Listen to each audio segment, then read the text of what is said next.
नमस्कार। मैं हूं आपका दोस्त विजय विद्रोही। आप मुझसे जुड़ चुके हैं, इसके लिए आप सबका तहे दिल से शुक्रिया।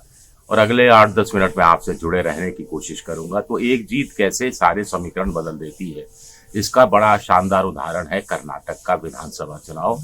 कांग्रेस जीती, इसके साथ ही पूरा माहौल बदल गया है। विपक्षी दल भी एक होने लगे हैं, एकता की बात करने लगे हैं। और सिर्फ एकता की मुंह जुबानी बात नहीं कर रहे, कुल मिलाकर एक फॉर्मूला सा उभरने लगा है। अचानक से एक फॉर्मूला उभरने लगा है। कर्नाटक की बीजेपी में कर्नाटक में जो कांग्रेस की जीत हुई, उसके बाद बीजेपी के एक नेता ने ऑफ रिकॉर्ड कहा कि कांग्रेस जीत गई, हमें इस बात का गम नहीं है, हमें इस बात का दुख है, इस बात की चिंता है कि अब कांग्रेस के नेताओं को जीत का स्वाद लग गया है, कार्यकर्ताओं को जीत का जोश आ गया है और जनता को भी लगने लगा है कि हाँ, कांग्रेस विकल्प बन सकती है, कांग्रेस वाकई में सत्ता में आ सकती है, कांग्रेस सीटें निकाल सकती है। ये एक बड़ी बात है।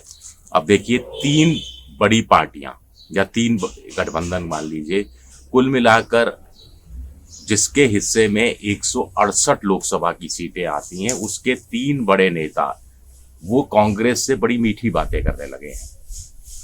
अखिलेश यादव जो अब तक ये कहते रहे थे कि नहीं, यूपी में 80 सीटें हैं और कांग्रेस की दादागिरी नहीं चलेगी, कांग्रेस बड़े भाई की भूमिका में रहती है, ये सब नहीं चलेगा।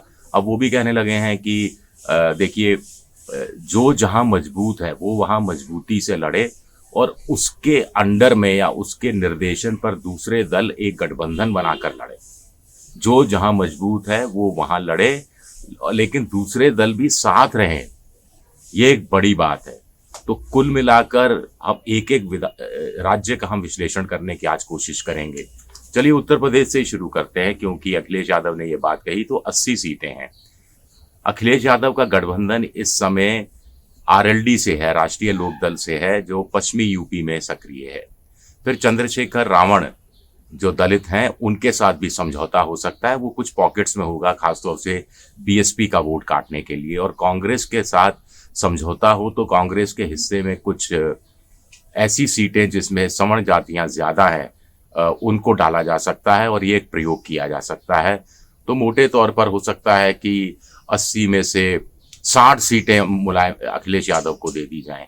वो अपने गठबंधन को अपने हिसाब से सीटें देते रहें और 15 एक सीट पर कांग्रेस लड़े। ऐसा कुछ क्या फॉर्मूला लग सकता है? 5 सीटें इधर उधर के लिए छोड़ दी जाएं। बगल का झारखंड और बगल का बिहार, वहां कोई प्रॉब्लम नहीं है। बिहार में महागठबंधन है, झारखंड में भी महागठबंधन है। अब अगला राज्य आता है बंगाल का। ममता बनर्जी के स्वर में भी थोड़ी मुलायमियत आई है। ममता बनर्जी ने भी यही बात कही है कि जो जहां है वो वहां मजबूती से लड़े। हम कर्नाटक में नहीं गए, हम कर्नाटक में नहीं जाएंगे। और कांग्रेस वाले पश्चिम बंगाल में नहीं आए, पश्चिम बंगाल में किसी तरह की दखलंदाजी ना करें। तो क्या ये फॉर्मूला निकल सकता है? 42 सीटें हैं, बड़ी असरदार सीटें हैं और बीजेपी को 18 सीटें मिली थी। अगर इस बार विपक्षी दल मिलकर चुनाव लड़ते हैं, मान लीजिए कांग्रेस के हिस्से में 4 सीटें या 5 सीटें भी ममता छोड़ देती है और बदले में ममता कहती है कि वो नॉर्थ ईस्ट के राज्यों में इक्का दुक्का कहीं इधर उधर लड़ लेगी जहां कांग्रेस कहेगी, और असम को छेड़ेगी नहीं। असम की 14 लोकसभा सीटें हैं, वहां पर कांग्रेस लड़े, अपने हिसाब से लड़े। तो कांग्रेस के लिए फॉर्मूला मुफीद साबित हो सकता है। पूरे विपक्ष की एकता के लिए ये फॉर्मूला मुफीद साबित हो सकता है। अब इसमें वाम मोर्चा क्या करेगा, इसको लेकर थोड़ा खटका है। ऊपर से शुरू करते हैं। लद्दाख 1 सीट है, अकेले कांग्रेस और कोई नहीं है। जम्मू कश्मीर 5 या 6 सीटें हैं, जिसमें घाटी और जम्मू की सीटें हैं। तो जम्मू की जो सीट है उस पर तो कांग्रेस लड़े और घाटी की सीट में कांग्रेस अपना दखलंदाजी ना करे। हरियाणा में 10 सीटें, आम आदमी पार्टी बिल्कुल भी ना घुसे, सिर्फ कांग्रेस के भरोसे छोड़ दी जाएंगे 10 सीटें। बदले में पंजाब की 13 और दिल्ली की 7 सीटें, कुल हो गई 20 सीटें।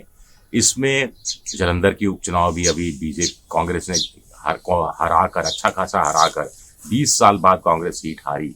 आम आदमी पार्टी ने जीता है, फिर 117 की विधानसभा में 92 सीटें लेकर गई। तो स्वाभाविक है उनका हिस्सा ज्यादा बनता है। तो 13 में से हो सकता है आम आदमी पार्टी 8 सीटों पर लड़ ले, 5 सीटें कांग्रेस के लिए छोड़ दे।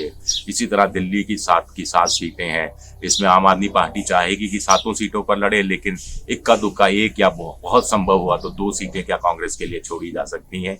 और या फिर सारी सीटें आम आदमी पार्टी लड़े दिल्ली की, बदले में आम आदमी पार्टी कह दे कि हम गुजरात में नहीं जाएंगे, गुजरात में हम घुसेंगे भी नहीं, सारी की सारी जो 26 सीटें हैं उस पर कांग्रेस लड़े।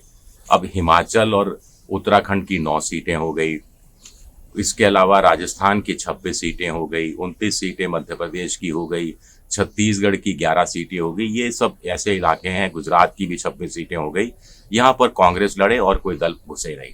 यहाँ पर कांग्रेस और बीजेपी के बीच में भी पहले से भी मुकाबला होता रहा है।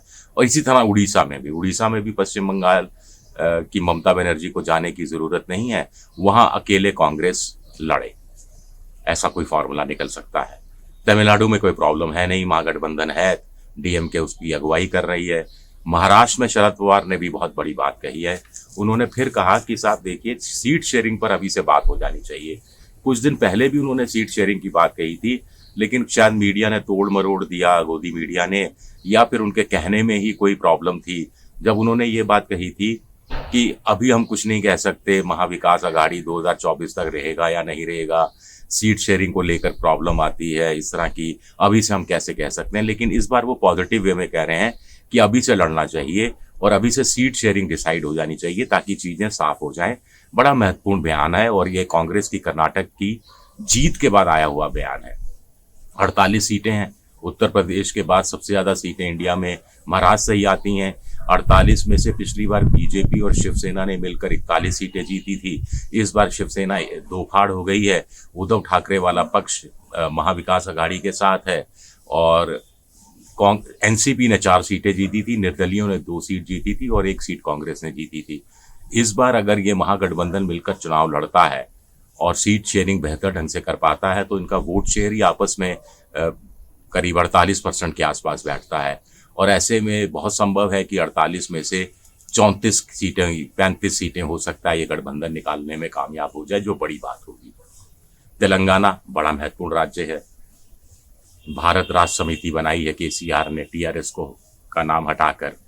वहां विधानसभा चुनाव भी होने वाले हैं, राजस्थान, मध्य प्रदेश, छत्तीसगढ़ के साथ साथ।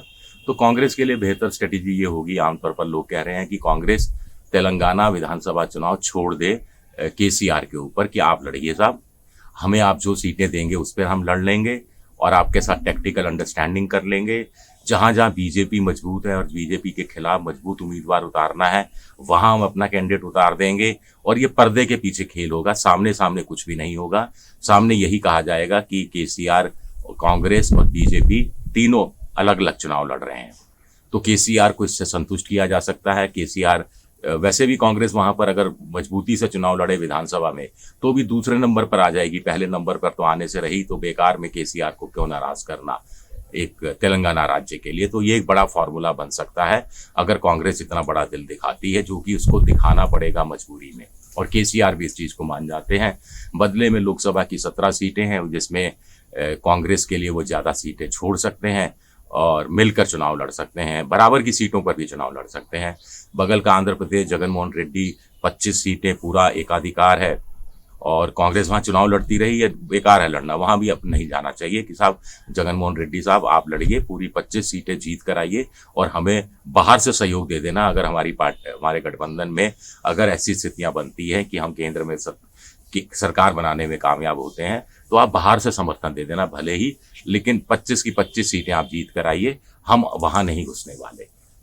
केरल में एलडीएफ है और यूडीएफ है, 20-21 सीटें हैं, आपस में समझौता होता ही रहता है, आपस में मिलकर आपस में एक दूसरे के खिलाफ लड़ते हैं और जो सीटें जितनी भी मिलेंगी वो सब बीजेपी के पक्ष में तो नहीं जाएंगी। एलडीएफ को भी जितनी सीटें मिलेंगी उनमें से कोई बीजेपी को सपोर्ट करने वाला नहीं है, तो वहां के लिए कोई चिंता करने की बात नहीं है। तो मोटे तौर पर एक आम आदमी पार्टी, एक ममता बनर्जी, एक अखिलेश यादव और कुछ हद तक शरद पवार, ये 4 लोग हैं जिनसे चिंता करने की जरूरत थी। विपक्षी एकता में कहीं ना कहीं आड़े तो नहीं आ रहे थे, लेकिन इनका रुख कब बदल जाए कुछ कह नहीं सकते। लेकिन कर्नाटक में कांग्रेस की जीत के बाद इनका रुख बदला है और सकारात्मक रूप से बदला है। सत्यपाल मलिक जो पूर्व गवर्नर है, उनसे कुछ दिन पहले जयपुर में मेरी मुलाकात हो रही थी, तो उन्होंने भी कहा कि ममता बनर्जी से उनकी बात हुई और ममता बनर्जी ने कहा है कि सीट शेयरिंग का फॉर्मूला बन गया है, जो जहां मजबूत है वो वहां मजबूती से लड़ेगा और दूसरा दल उस राज्य में नहीं घुसेगा। या घुसेगा तो उसकी परमिशन से घुसेगा मजबूत दल से, और ये एक फार्मूला बन रहा है। कांग्रेस भी संतुष्ट हो जाएगी। इस हिसाब से देखा जाए तो जो मैंने आपको सीटों का हिसाब बताया, गुजरात की 26 हुई, राजस्थान की 25 हुई, और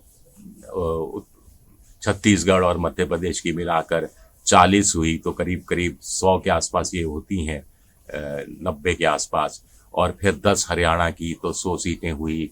उसके अलावा उत्तराखंड और हिमाचल प्रदेश की 10 सीटें, मोटे तौर पर 9 सीटें, तो 110 सीटें हुई। फिर कुछ और राज्यों की इधर उधर सीटें हुई। तो जहां जहां कांग्रेस और बीजेपी के बीच करीब 200 सीटों पर मुकाबला सीधे सीधे होता रहा है, उड़ीसा की बहुत सी सीटें हैं जहां सीधे सीधे मुकाबला होता रहा है, तो वहां दोनों आपस में एक दूसरे के खिलाफ लड़ेंगी और कोई वोट काटने वाला नहीं होगा, कोई वोट कटवा नहीं होगा। तो क्या ये एक विनिंग फार्मूला बन सकता है, या इसको हम आपकी तरह, जैसे मैं कागजों में बता रहा हूं, आप भी कागजों में ही देख रहे हैं, अर्थमेटिक है, केमिस्ट्री नहीं है? यह सबसे बड़ा सवाल है। शुक्रिया मेरा ये वीडियो देखने के लिए। पसंद आए तो लाइक कीजिए, सब्सक्राइब कीजिए, और ये जो घंटी जैसी आकृति है बेल आइकन दबा दीजिए ताकि नया वीडियो आए तो तत्काल आपको जानकारी मिल जाए। विद्रोही 7 मेरा ट्विटर हैंडल है, विजय विद्रोही 7 इंस्टाग्राम पर हूँ, और विजय विद्रोही पेज मेरा फेसबुक पर है। शुक्रिया, बहुत बहुत शुक्रिया।